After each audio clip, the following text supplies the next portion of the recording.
How's it going, everybody? Flint from Flint and Steel Survival bringing you a EDC update today. It's been almost a year since I posted.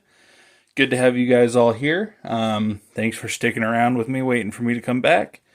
I'm not sure if I'm going to be back full time, but I do have a couple videos planned, so hang in there. That is the gin and tonic in a dollar store Lego cup, so we're getting lit tonight. We're going to go with core EDC first.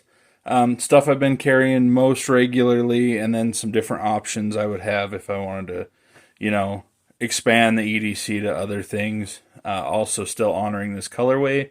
You can see I went for natural colors, mostly tan, a couple flat dark earth pieces. So let's get into it. So first off, wad of cash with a brown scrunchie. That just happened to be coincidence. I used to carry rubber bands like this one. Eventually they'd wear out in a couple weeks, so then I'd replace them. So that has been my money clip. This is my Maxpedition Micro wallet. I think that's what they're called. This one's in tan. No frills, no outside pockets, all inside cards. That's like 8 cards total, 2 IDs, 4 credit cards, 2 for work, 2 for home, and all my medical cards and stuff all fit in that nice thin profile. And that just goes in one of my magazine pockets in my LA Police Gear jeans. Next up, this is my flashlight. This is the Olight i3T EOS. I downgraded because I'm not using it as often, but it is nice to have when I need it. Plus, I can use rechargeable batteries at work to just throw in here. So I'm not buying batteries and I don't have to plug it in. I just literally hot swap a battery and move on with my life. So this is what it's kind of a downgrade because the Surefire is super awesome, but it still does all the same things, just in a smaller package. Next up, I've switched back to Polka pens. They're super lightweight, awesome, durable. This one has a Right in the Rain ink well, so that way it's still almost like I'm using my space pens, but I feel a lot less bad if I lose one. So I have switched back to these. You can hear my dog probably scratching in the background. Next up, my keys. I went still key bar, but I did G10 Coyote, or whatever this is called, flat dark earth. I think they called this one desert tan. Instead of my mountain range one, I don't have that one handy. But yeah, went with that to match the color wave. I do like it though, because it's lighter weight than the aluminum, but you can really not tell the difference. But it does look good compared to all the other gear. Next up, you can see I'm trying out a different Leatherman. Obviously, I got this because I needed the color wave, but I am liking it more than I thought. Desert tan, once again. Black tools, which is cool. I really like this slide feature. It's still one-hand operator. I usually keep this straight in the pocket, but I do have the sheath with it, and I have done it both ways so far. Only drawback to this one is the outboard tools. I mean, obviously, none of these tools are going to compare to the free P4, which has been my go-to for a long time. You can see I've busted the tip off my Leatherman, or my P4. Missing the pocket clip for sure, but this has been a cool try. And what I do for work now, I don't use the outboard tools as much. I've been using my EDC blades again, because I'm not prying or scraping or grinding usually.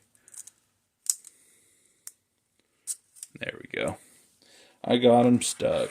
That was operator error, not the tool.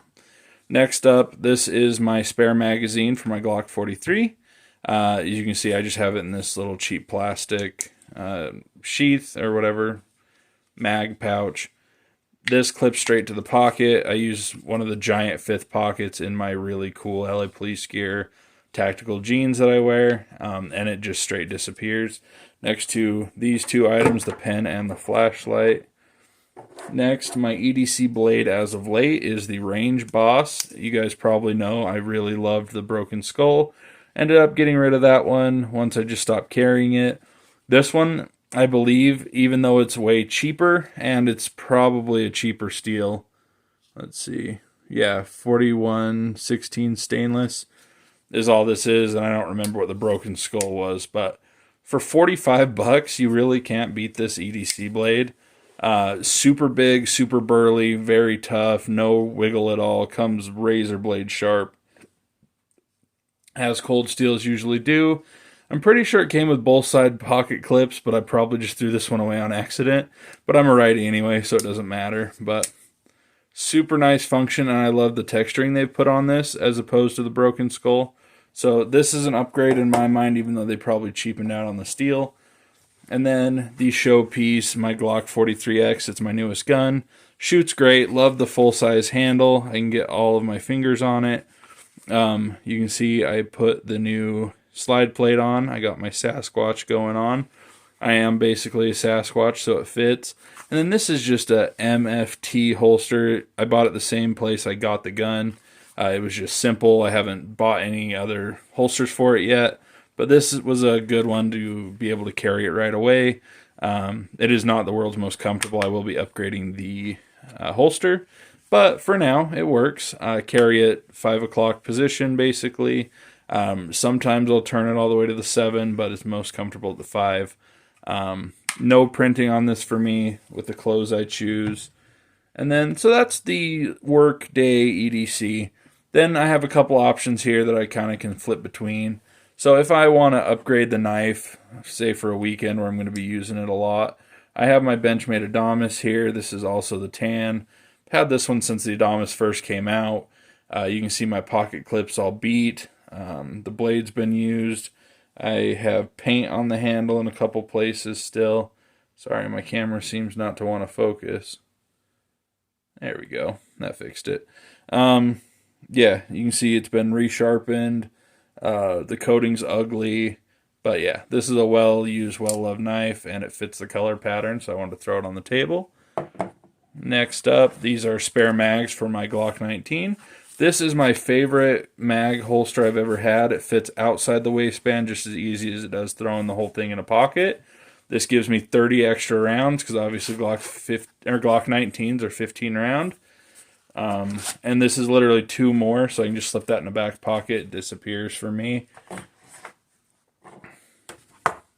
Next up, the Glock 19. This is in a Carry Me Gear holster. I've raved about these guys in the past. Most of my favorite carry guns are because I have this holster for it. So I would like to find one of these for the Glock 43X. I'm sure they have one.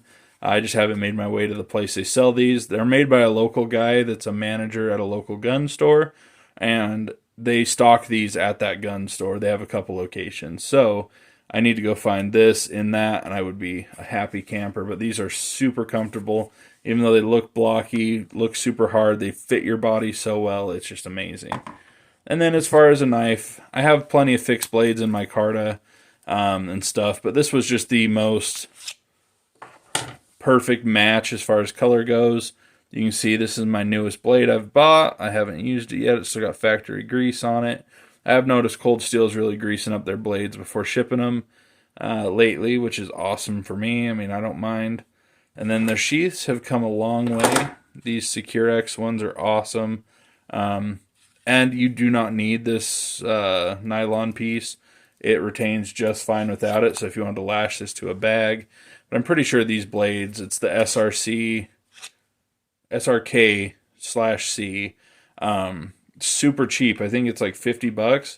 This is an awesome first outdoor knife for somebody. It is full tang all the way up to this and through the handle. Super tough from what I can tell. I haven't really put it through its paces yet, but initial thoughts are good. Super rigid. The only thing I don't like is that finger guard is wiggly. It's got no metal in there for sure. So I wouldn't trust, putting a lot of upward pressure on it, or you're going to flip up and really get yourself good. So that would be my one warning I've noticed. It's just that's not solid underneath that finger guard. But yeah, I want to get out and try that. So that's my current setup, current colorway I've been working on, EDC collection. So tell me what you guys think down below. And I've got a couple videos coming out for you. I'm not sure if I'm all the way back, but I've got Pouchapalooza coming. Then I've got a EDC bag I put together, also in kind of a colorway that relates to the pouch because one of them is in it. So I might do that as a 2-parter. We'll do the bag with the pouch, and then the other pouch is a separate one. I don't know. Stay tuned. Appreciate you guys. Thanks for sticking with me while I've been gone, and take care.